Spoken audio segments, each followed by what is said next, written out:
Assalamu alaikum to all of you and welcome to my homeopathic channel. Dear friend, today I am going to share with you a successful case of bleeding per rectum. Dear friend, एक male patient है जिसकी उम्र 32 साल है।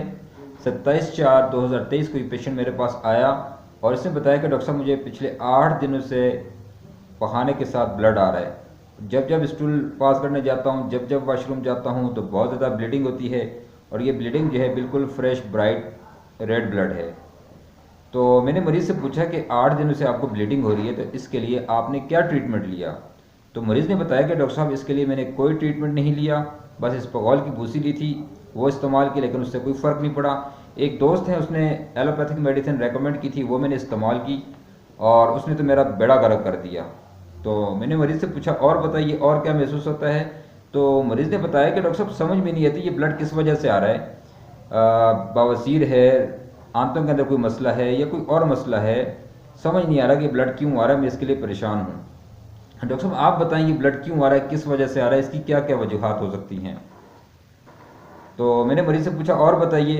तो मरीज़ ने बताया कि डॉक्टर साहब मुझे डर लग रहा है कि कहीं ये कैंसर ना हो। तो मैंने पूछा और।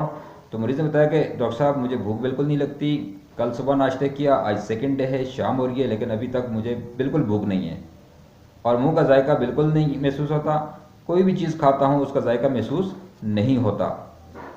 डॉक्टर साहब 8 दिन पहले मैंने जो है अंडे इस्तेमाल किए थे, अंडों की वजह से भी मुझे लगता है कि ये प्रॉब्लम हुआ होगा कि 8 दिन पहले मैंने दोस्तों के साथ जो है एक ही वक्त में 12 अंडे इस्तेमाल किए हैं, बॉयल अंडे इस्तेमाल किए हैं। तो मुझे लगता है कि ये अंडे ज़्यादा खाने की वजह से हुआ होगा। तो ये छोटा सा केस था दोस्तों, मरीज़ का वर्जन था, इसको हमने रेपर्टरी की लैंग्वेज में कन्वर्ट किया। ये देखते हैं कि इसको किस तरह रिब्रिक के अंदर कन्वर्ट किया। तो यहाँ पर सबसे पहले जो रिब्रिक ली, माइंड एंजाइटी डार्क इन। जैसा कि मरीज़ ने बताया कि डॉक्टर साहब समझ नहीं आती कि ब्लड किस वजह से आ रहा है, बवासीर है, आंतों में कोई मसला है या कोई और मसला है, समझ नहीं आता ये ब्लड किस वजह से आ रहा है, मैं इसके लिए परेशान हूँ। तो इसके लिए यहाँ पर rubrically, mind anxiety dark in. Second rubrically, mind delusion injury is being injured. जैसे कि मरीज़ ने बताया कि डॉक्टर साहब मुझे लगता है कि जो मैंने अंडे इस्तेमाल किए हैं, 12 अंडे एक साथ मैंने इस्तेमाल किए हैं, मुझे लगता है कि ज़्यादा अंडे खाने की वजह से ये हुआ। अब मरीज़ को ये लगता है कि उसको जो इंजरी हुई है, जो ब्लीडिंग हुई है, वो ज़्यादा अंडे खाने की वजह से हुई है। तो यहाँ पर ये rubrically mind delusion injury is being injured. तीसरी रिब्रिकली फेयर ऑफ कैंसर। जैसे कि मरीज़ ने बताया कि डॉक्टर साहब मुझे डर लग रहा है कि कहीं कैंसर ना हो जाए, तो यहाँ पर इसको कैंसर का खौफ था, तो उसके लिए रिब्रिकली फेयर ऑफ कैंसर। चौथी रिब्रिकली फ्रीवुलस। जैसे कि मरीज़ ने बताया कि डॉक्टर साहब मुझे पिछले 8 दिनों से मुसलसल ब्लीडिंग हो रही है, जब जब स्टूल पास करने जाता हूँ, जब जब वॉशरूम जाता हूँ तो बहुत ज़्यादा ब्लीडिंग होती है। तो मैंने मरीज़ से पूछा इस ब्लीडिंग के लिए आपने क्या ट्रीटमेंट लिया। तो मरीज़ ने बताया कि इसके लिए उसने कोई ट्रीटमेंट नहीं लिया। तो यहाँ पर मरीज़ जो है अपनी बीमारी तकलीफ को लेकर फ्रीवुलस है, लैक ऑफ सीरियसनेस है, उसने सीरियस नहीं लिया। इतनी ब्लीडिंग होने के बावजूद भी वो उसको सीरियस नहीं ले रहा, तो यहाँ पर जो रिब्रिक बनेगी वो फ्रीवुलस है। फिर मरीज़ ने बताया कि डॉक्टर साहब आप बताएं ये ब्लड किस वजह से आता है, ये क्यों आता है और इसकी क्या क्या कॉजेज़ हो सकती हैं। तो यहाँ पर मरीज़ अपनी बीमारी को लेकर मुझसे लाइट चाह रहा है कि मैं उस पर रोशनी डालूँ, मैं उसको बताऊँ कि ये ब्लड क्यों आ रहा है। तो यहाँ पर जो रिब्रिक बनेगा लाइट डिज़ायर फॉर। नंबर 6 पे मरीज़ ने बताया कि डॉक्टर साहब मुँह का जायका बिल्कुल महसूस नहीं होता, जो भी खाता हूँ उसका टेस्ट बिल्कुल नहीं महसूस होता। तो यहाँ पर rubrically mouth taste wanting loss of taste. और इसके अलावा मरीज़ ने बताया कि डॉक्टर साहब कल सुबह मैंने नाश्ता किया, आज सेकंड डे है, शाम हो रही है, लेकिन अभी तक मुझे बिल्कुल भूख नहीं है। तो यहाँ पर रिब्रिकली स्टमक एपिटाइट वांटिंग। और 8वीं रिब्रिकली स्टूल ब्लडी। जब जब मरीज़ स्टूल पास करने जाता है तो बहुत ज़्यादा ब्लीडिंग होती है, तो यहाँ पर फिजिकल जनरल रिब्रिकली स्टूल ब्लडी। तो जब इन सारी रिब्रिक को रिपोर्टरी के अंदर डाला गया तो हमारे पास जो इसका चार्ट आया है, उसमें जो मेडिसिन आई है स्ट्रामोनियम, फास्फोरस, किलकेरिया, नेट्रोम्योर। तो इसमें दोस्तों टोटल 8 सिम्टम को हमने रिपोर्टरी के अंदर डाला। तो स्ट्रामोनियम ने 8 में से 7 सिम्टम को कवर किया, 14 इसका स्कोर रहा। फास्फोरस ने 7 सिम्टम को कवर किया, 13 स्कोर रहा। किलकेरिया ने 6 सिम्टम को कवर किया, 11 स्कोर रहा। नेट्रोम्योर ने 6 सिम्टम को कवर किया और इसका स्कोर 10 रहा। तो यहाँ पर मरीज़ को जो है जो मेडिसिन प्रिस्क्राइब की गई, फास्फोरस 30 प्रिस्क्राइब की गई और मरीज़ को ये बताया कि जैसे आपकी तकलीफ प्रॉब्लम के अंदर कमी हो जाए, ब्लीडिंग कम हो जाए, बेहतरी स्टार्ट हो जाए तो आपने मेडिसिन रोक देनी है।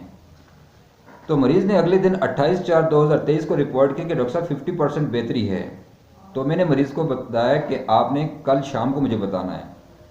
तो अगले दिन 29/4/2023 शाम को मरीज़ बताता है कि डॉक्टर साहब सुबह बहुत ज़्यादा ब्लड आया है, दिन भर में कोई ब्लड नहीं है लेकिन सुबह बहुत ज़्यादा ब्लड आया है।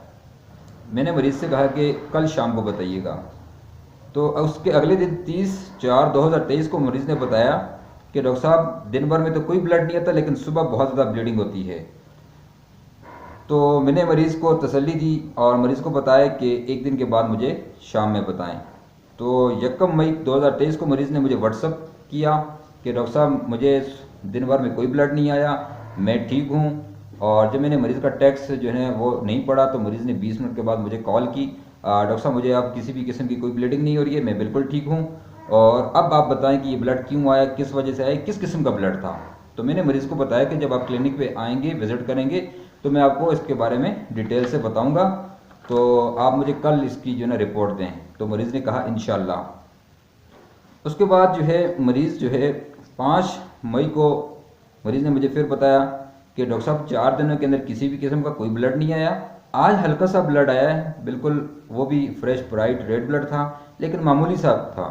तो यहाँ पर मैंने मरीज़ को बताया कि आप फास्फोरस 30 की एक डोज़ रिपीट कर लें।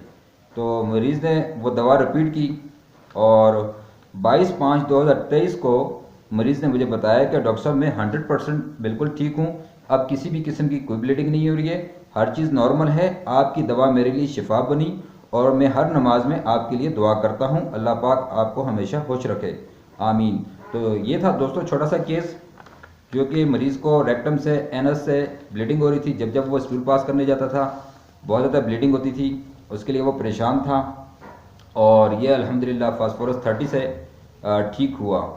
तो ये था आज का केस। अगर दोस्तों केस अच्छा लगा लाइक करें, शेयर करें, चैनल को सब्सक्राइब करें, बेल आइकन को लाजमी प्रेस करें ताकि आइंदा आने वाली वीडियो आपको बर वक्त पहुँचती रहें।